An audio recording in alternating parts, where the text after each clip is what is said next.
Hello there, and welcome to my channel, Novice Modelling the Midlife Crisis. My name's Andy, and today I'm going to do a little kit review on this little Pioneer 2 Spitfire Mark 5C Tropical that I got off eBay. I think that's kind of accurate. I think I paid around about £10 from this. Now, I've had a look on a little website that I found called Scalemates, and this model was made around about 1989, so this is around about 35 years old, so it's definitely a vintage model.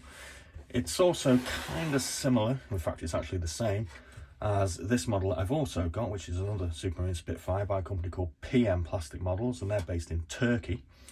And this is actually just a reboxing of that particular model. Now, if you're not familiar with Pioneer 2, which I'm not certainly, this model was actually, like I've said, reboxed by a company called Pioneer 2 Models, 46 Hayworth Road, Crossroads, Keighley, West Yorkshire. And as you can see here, it's actually made in Turkey, assembled and distributed from the UK. On the back, we've got some colourful ideas of the two ways in which this model is recommended to be painted. We've got the US markings for the 308 Fighter Squadron, 31st FG Fighter Group, Tunisia, mid-1943. And we've got RAF Djeli, 154 Squadron, December 1942. So let's have a look in the box and see what we've got. Let's pop that over there. And first off, we've got some rather colourful decals going on here. Again, we've got the US markings and the British markings. It appears we have a nice clear stand.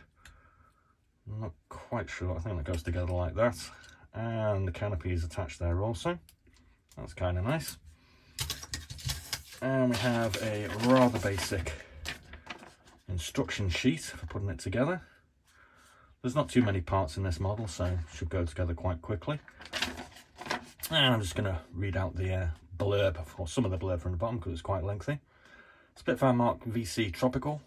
Probably the best known of the World War II aircraft, the Spitfire began its production life as the Mark I. With the Hurricane, it dominated the Battle of Britain, both aircraft outclassing their Luftwaffe counterparts. However, as German technology improved its own aircraft, there was an urgent need to improve the Spitfire to cope with the new enemy aircraft. From the Mark I evolved to Mark V and further improvements to the airframe and engine, producing the VC, via a Mark III prototype never actually put into production.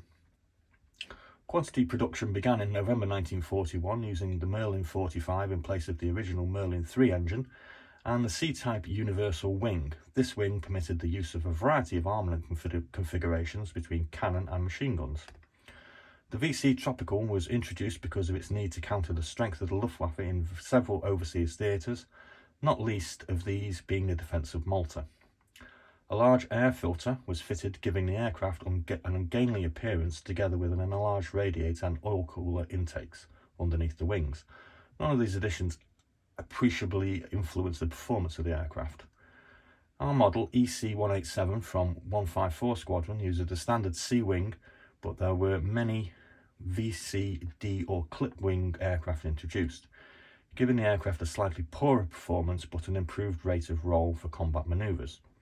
The standard camouflage scheme was used. The VC Tropical was used in many war theatres. Our model also depicts the US Air Force aircraft from the 308 Fighter Squadron of the 31st Fighter Group, US 12th Air Force in Tunisia. This aircraft sported the standard British camouflage scheme, dark earth and middle stone upper surfaces with azure blue undersurface, but with American insignia. The Royal Australian Air Force also used many VCs in interesting colour schemes, being the overall natural metal finish with a completely white tail area and white leading wing edges. The Spitfire Mark V, with all its variants, eventually equipped more than 100 RAF units, was sold to 9 overseas air forces and became the most commonly used fighter aircraft in World War II, since it operated in every theatre the RAF or the Allies were to be found. Of course, the Spitfire itself was further improved throughout the war period and in final variants continued in service long after hostilities had ceased. An actual VC, though not tropicalised, can be seen at the Shuttleworth Trust in Bedford, this aircraft being a C with a D wing. That was kind of long. Okay, so what we actually get, in addition to our clear plastic sprue, is a 2-piece fuselage. It's got some detail to it, but it's not the best one I've seen, to be honest with you. We can see the actual tropical edition has been actually added, so we don't have to bother putting that together. The wings are 1 piece with the machine guns and the oil exhaust ports, I think, already attached. We've got a a propeller here with the nose cone. We've got a couple of tail fins. We've got 1-piece wheels and the exhausts. I mean, this is a pretty basic model, but I mean, at the end of the day, I am the novice modeler, so I kind of appreciate the fact there's not that many parts on it. And hopefully I'm going to actually build this one later today, and hopefully I'll put the video up later on. So, thanks for watching, and I hope you enjoyed my video. Questions and suggestions are always welcome. Please like and subscribe, and join me for my model making ride. Be seeing you.